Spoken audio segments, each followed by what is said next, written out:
Hello everyone, sanibonani, dumelang, absheni, molweni, thobela, lochani. I hope you all good people out there. Welcome to 105 online channel. In this channel, we are bringing you celebrity news, entertainment news and gossip celebrity news. If you are new into this channel, please. Hey good people, today I'm bringing you the latest news of Zweli Mkhize.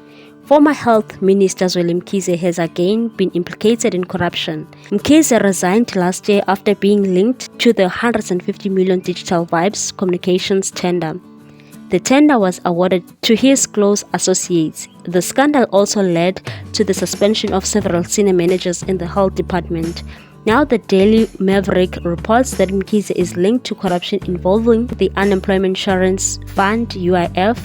The report states that a company owned by well-known PIC dealmaker Lawrence Mulaudzi in 2018 paid 5.9 million rands into a transfer attorney's account for an upmarket townhouse bought by Mkhize's ZLM Trust. The trust sold the property in February 2021 for just over 6 million rands.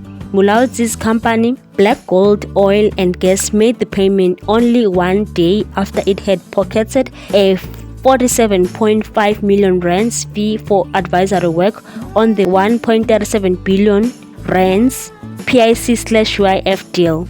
During the Digital Vibes saga, it was revealed that Digital Vibes paid renovation costs at another townhouse owned by Mkhize's trust.